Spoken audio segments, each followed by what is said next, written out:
Welcome, everybody. Tonight, your neighborhood good Gulf dealer joins the Gulf Oil Companies in bringing you the Motion Picture Star's own program for the benefit of the Motion Picture Relief Fund. The Gulf Screen Guild Show. With Dick Powell, Tyrone Power, Rosalind Russell, Gene Herschel, George Murphy, Lionel Stander, Marie Wilson, Oscar Bradley and his orchestra, and your master of ceremonies for tonight, Reginald Gardner.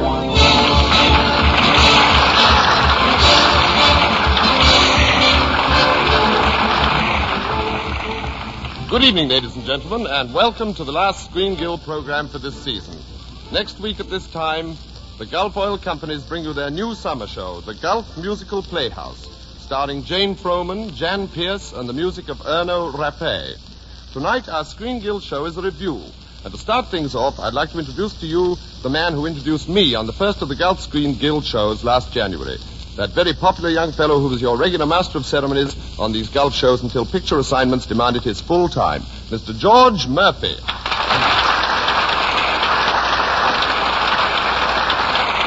Thank you, Reggie. And I'd like to say that it's great to be back.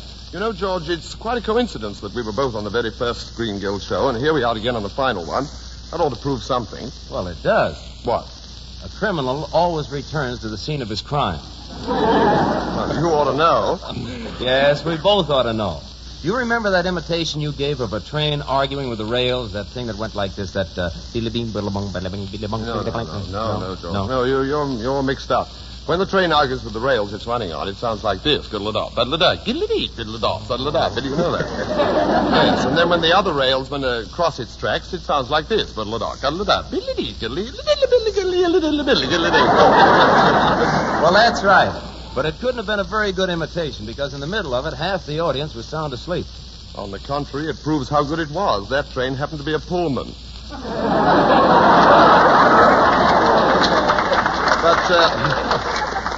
But let's stick to tonight, George.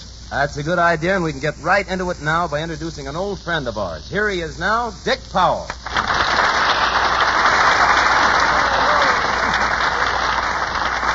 Thank you, George. Thank you. And hello, Reggie. Reggie, George and I have cooked up a little song for tonight. It's sort of an American song and double talk. But to make you feel at home, we'll do it as a couple of English music hall comics. From merry old England? That's right. Maybe you can help us make it authentic.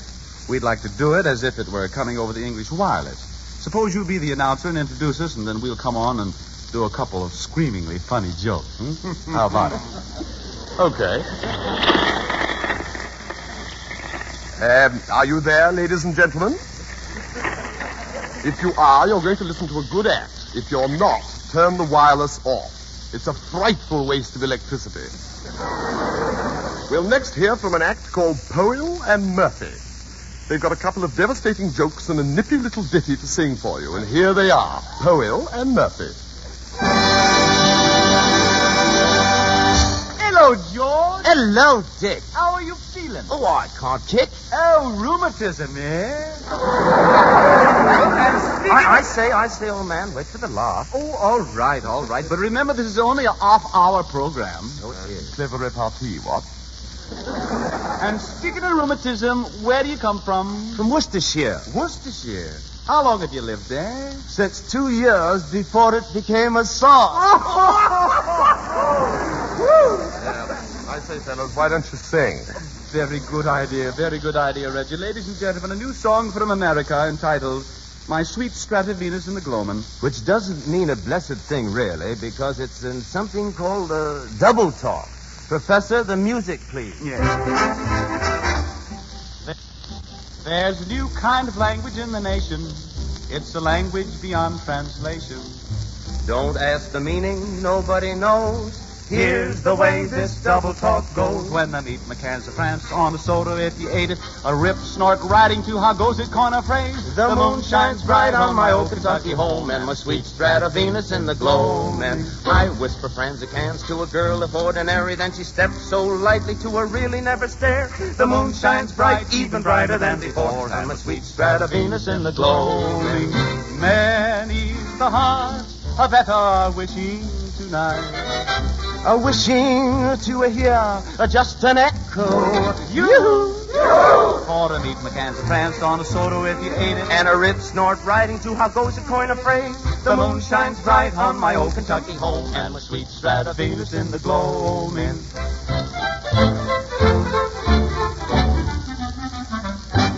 I was going by the start, hops and arps and accidental, and an old friend, how's your auntie, by the 2 o'clock? The moon shines bright on my old Kentucky home, and the sweet Strata Venus in the gloaming. I was preaching on the creed and the 8 ball for a penny, but switch not horoscope, you've got to add it up. The moon shines bright on my old Kentucky home, and the sweet Strata Venus in the gloaming. Many brave fish are asleep in the deep, waiting for college vacation. Gulp. If you want to learn the song, we'll be happy to explain it. It's a cinch, crinch, gotta see your mama on the snag. The moral is, if you can, you got to friend. And the sweet Strata Venus in the gloaming.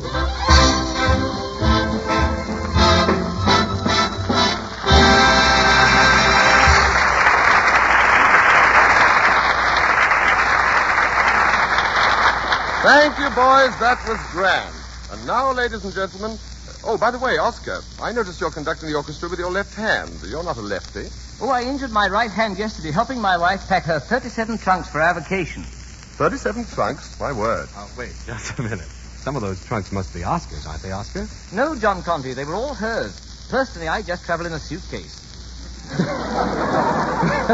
Well, isn't that awfully convenient, Oscar? Oh, no. Not since my wife punched some air holes in it. Oh, I see. Well, then your vacation is settled. It's practically in the bag. But most families are just beginning to talk about their vacation trips, and one subject that's pretty sure to come up is why not drive to the New York World's Fair? It's a good idea, too, because all the new roads make it easy to drive to New York from any part of the country. And here's a practical suggestion.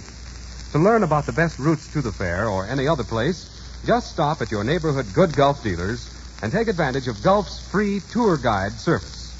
The experts at the Tour Guide Bureau will prepare special maps for you, showing you just how to go. You'll get the very latest information about road conditions, not only in your own state, but wherever you intend to travel. If you want, the Gulf Tour Guide Bureau will plan interesting side trips, too, so that you and your family can stop off and see various sections of the country. It's fun to plan trips when you use Gulf's tour guide service, and it doesn't cost a single penny either. Gulf pays the postage on the maps right to your home. So if your family is considering a trip to the World's Fair or anywhere else, be sure to see your Good Gulf dealer. Lots of people are going to the fair, of course, but there are lots of roads to carry them, and the free Gulf tour guide service will tell you which to take. Tomorrow, ask your Good Gulf dealer about tour guide service to the World's Fair.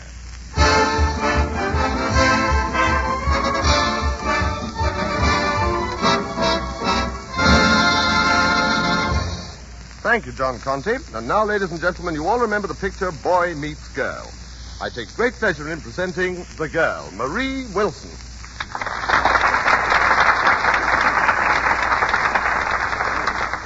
Thank you. I'm happy to be here tonight because I've been looking forward to being here for so long. Where am I? Have you ever heard the Screen Guild program? Oh, yes, many times. But I won't be able to hear it today. My radio's broken.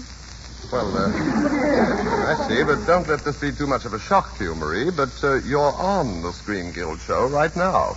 Oh, no wonder I'm so happy to be here. You know, Mr. Gardner, my dream man's on this show. Oh, really? Who is it? Tyrone Power? No, guess again. Lionel Stander? Guess again. George Murphy? Guess again. Dick Powell? Guess again. But that's all there are on the program. Is your dream man any one of them? That's right, any one of them. But, Marie, there must be one special one. Well, yes, there is. That handsome glamour boy. Oh, I know who you mean. You guessed it. Lionel Stander. Lionel Stander? Fine glamour boy. Yes, isn't he cute? You know, doesn't his face sort of remind you of a song? Yes, those funny old hills. Well, you can joke if you want to, but a lot of artists tried to capture its beauty. And it wasn't until last year when one artist, caught his face. Mm-hmm. He must have caught it in a concrete mixer. You don't have to take my word for it, because here he is. Lionel Stander. Listen, pal. Listen, I heard what you said about me. Why, the last time I saw a face like yours, I had to pay a dime. And look at that side view. Why, I could rip a piece of paper and get a better profile.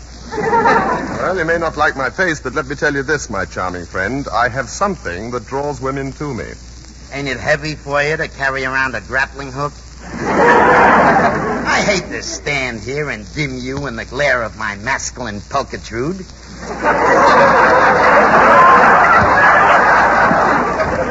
Why, I'm so handsome, I used to work in an escort service. You know, escorting the pampered pets of society to and fro. Or fro and to, they had a choice. For a slight hourly consideration, of course. I've heard of those professional escorts, sort of Romeos with built-in taximeters. We used to get calls to take out all kinds of beauties. Dark-haired, golden-haired, and flaxen-haired. But I always took out the same kind. What was that? Wire-haired. Well, I think I can promise you better luck tonight, Lionel. There's a golden-haired beauty here that's anxious to meet you. Not for me, pal. I'm a woman hater. Not really. Yes, sir.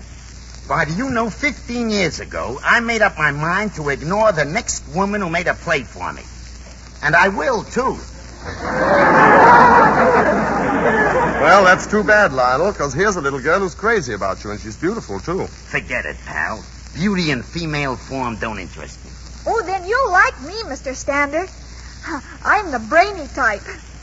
Everybody says I'm a mental case. Scram, babe, I ain't in a cuddly mood. Besides, if there's anything in your head that resembles brains, it's purely coincidental. Just a minute, you big palooka. You can't talk to her in that tone of voice. Why not? It frightens me.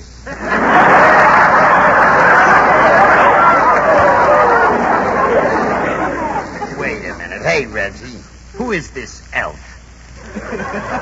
Oh, that's Oscar Bradley, our orchestra leader. In his spare time, he makes money diving for cherries in cocktail glasses.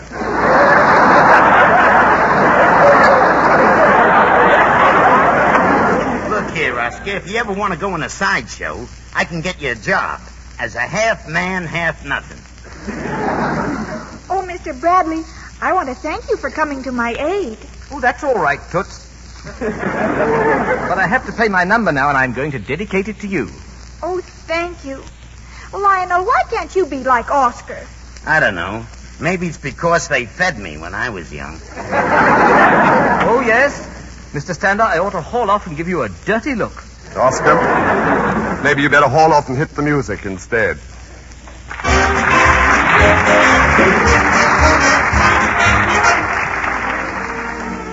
Oscar Bradley plays a medley of 2 hits from the new Cotton Club Review. What Goes Up Must Come Down, and Don't Worry About Me.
Thank you, Oscar Bradley. That was fine. And now, ladies and gentlemen, we bring you one of Hollywood's most popular actresses who recently went to England and scored such a tremendous hit in The Citadel, Rosalind Russell.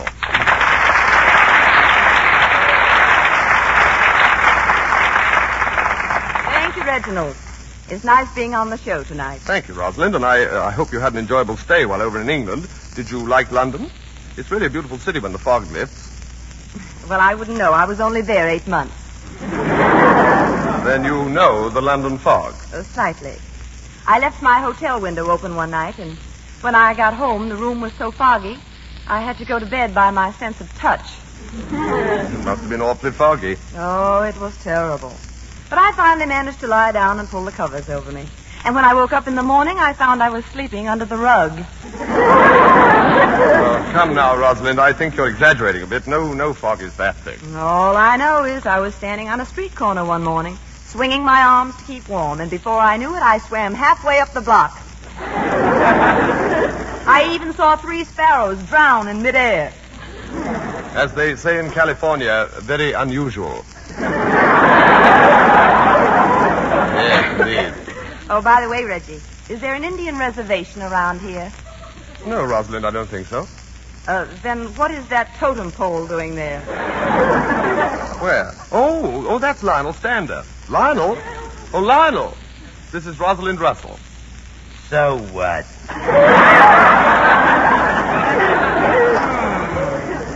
He certainly has foul manners and a face to match.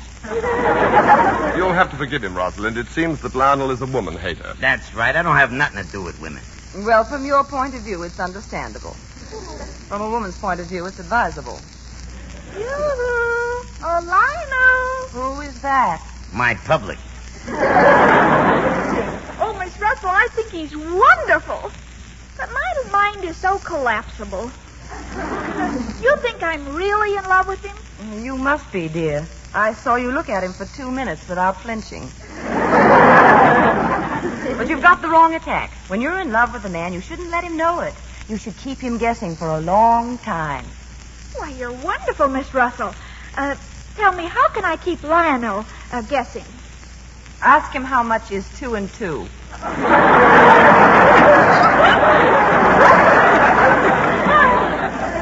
Oh, Lionel, What do you want, babe? how much is 2 and 2? 8. You see, Miss Russell, he knew it all the time. Gee, I wish you'd convince him to be my steady fellow. Now, don't worry about it, dear. I'll fix it for you. Now, look here, Saddle Face. You're really in love with Marie. Forget it. I'm all for women. Marie may be beautiful, but if she were the last woman in the world, I wouldn't take her in out of the cold. My friend, if she was the last woman in the world, she wouldn't be out in the cold. You're outsmarting me, babe. I better get somebody else to take my side in this argument. Let me see. Who's around here? Say, Guy, you look like a smart fella. Would you protect me in an argument? Sure, why not? That's swell. What's your name, kiddo? Tyrone Power.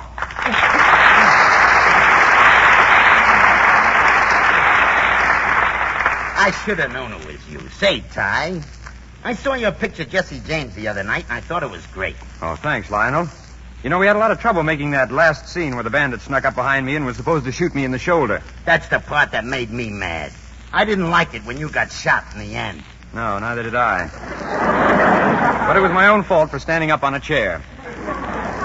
Take my advice, pal. The next time you play that kind of a role, make them give you a bulletproof vest with pants of the same construction. But I still think it was a swell picture and plenty exciting. Gee, I like gun shooting. Yeah, so do I. You know, I went to see it the other night, and the fight scene scared me stiff. The bandits had Jesse James surrounded. Guns were blazing, men were dropping like flies, and there I sat in the audience. My heart was pounding, and shells were whizzing past my ear. Wait a minute, pal. You were sitting in the audience, and shells were whizzing past your ear? Yeah, the guy in back of me was eating peanuts. Cheap audience, peanuts. I draw the English walnut crowd.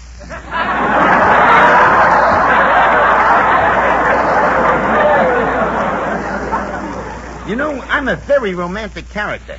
Why didn't they let me play Jesse James? Why, I used to shoot cigarette butts out of guys' mouths at 50 feet. Did you ever do that? No, I buy my cigarettes. Oh, hello, Hello, Ty. Well, hello, Rosalind. What are you doing here? Oh, Lionel and I were playing catch with Marie Wilson. That's right, Mr. Power. I'm looking for a steady fellow, but Lionel won't have anything to do with me. You shouldn't have any trouble finding a fellow, Marie. I think you're wonderful. Oh, thanks, Mr. Power.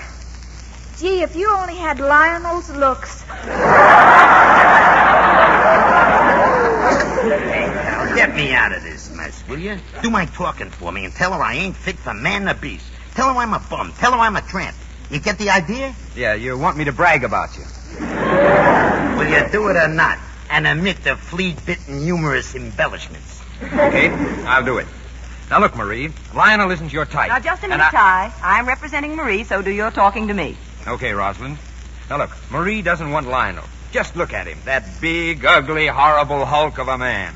Confidentially, I'm repulsive. He's absolutely nauseating, aren't you, Lionel? Definitely. I don't care. I love him anyway. You mean you could actually love this ignoramus, this nincompoop, this Catastrophe. Thank you. This horrible catastrophe? Oh, ad-libbing, huh? Of course I love him. Well, you really are a lame brain. A lame brain, eh? Now, that's an insult, and you can't get away with it. Marie, slap Lionel's face. Okie dokie. Ow! How am I doing, Lionel? Okay, but I'm glad this argument ain't with Joe Louis. Well, maybe I shouldn't have called that nitwit a lame brain. Marie?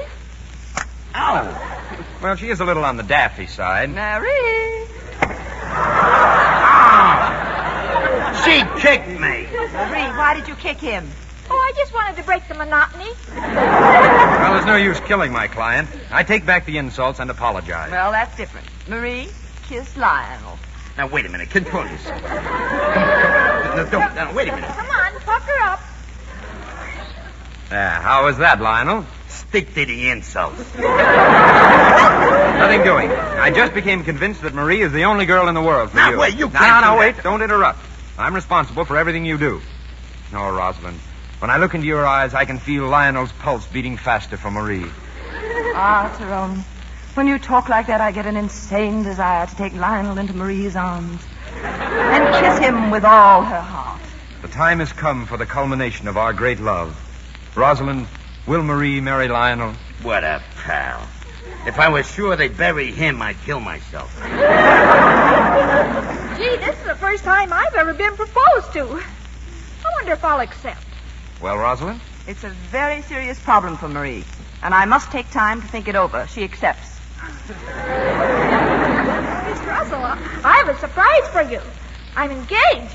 Accept my congratulations, too. How do you like that? I've been trapped by a 20th century fox. Well, let's go, Rosalind. We better hurry before the travel bureau closes. Hey, wait a minute. What do you and Miss Russell want with a travel bureau? What do you think? We've got to go someplace on your honeymoon. Oh.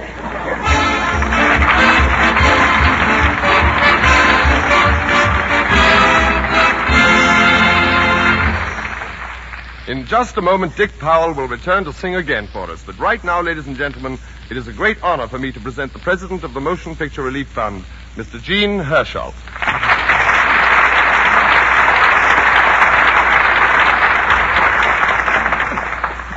Thank you very much. Tonight, ladies and gentlemen, on behalf of the Motion Picture Relief Fund and the Screen Actors Guild, I'd like to thank the Gulf Oil Companies and the Good Gulf Dealers of America for sponsoring this series of programs. And I want to thank the artists who so unselfishly have given up their time for the fine performances they've contributed. As you know, the proceeds of this program go not to the famous stars who have appeared on it, but to a special fund to be used in building a home for those members of the motion picture industry who are no longer able to provide for themselves. Now, at the end of our first season, the fund for this purpose is well begun, and the ultimate success of the project is already in sight. For that reason, we are all specially grateful for the way in which you listeners have received our efforts. So to you, as well as to the Gulf Oil Companies, we'd like to extend our sincere gratitude, because it's your interest and your loyalty that has made such an outstanding success of the Gulf Screen Guild programs. Once more, may I say thank you.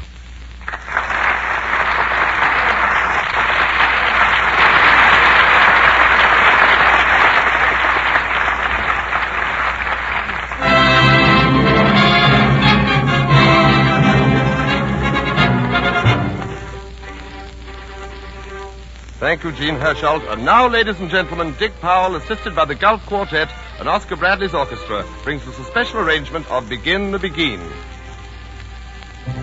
When they begin the begin, it brings back the sound of music so tender. It brings back a night of tropical splendor. It brings back a memory evergreen. Oh, play the begin. I'm with you once more under the stars, singing and dancing. And down by the shore an orchestra's playing. And even the palms seem to be swaying when they begin to begin. My thought is soft around us. To live it again is past all endeavor, except when that tune clutches my heart.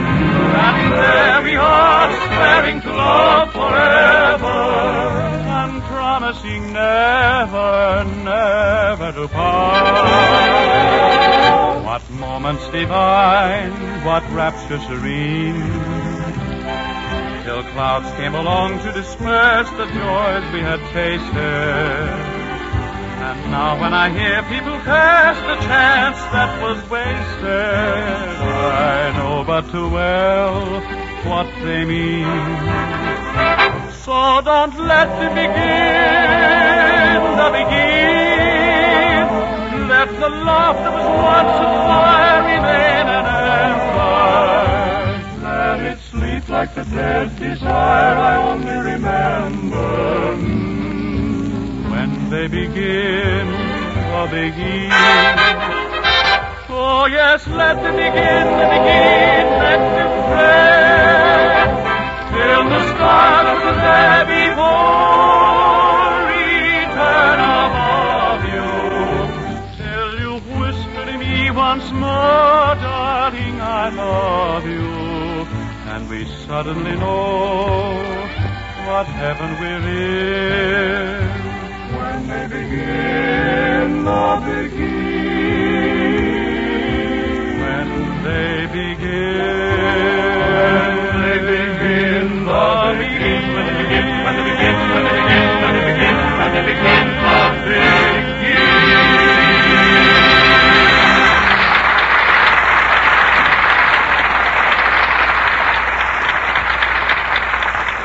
Thank you, Dick Powell, Rosalind Russell, Marie Wilson, Tyrone Power, George Murphy, and Lionel Stander for a swell show. Ladies and gentlemen, good night.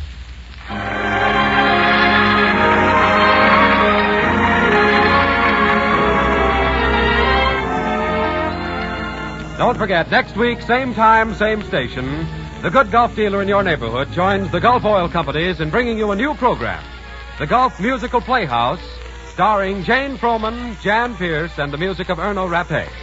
Tonight's Gulf Screen Guild show is written by Sam Perrin and Jess Oppenheimer and directed by Ray McCary. We are grateful to Metro-Goldwyn-Mayer for Rosalind Russell and George Murphy, to Warner Brothers for Marie Wilson, and to 20th Century Fox for Tyrone Power. Dick Powell appeared through the courtesy of the Lifebuoy program, and this is John Conte speaking for the Gulf Oil Companies. This is the Columbia Broadcasting System.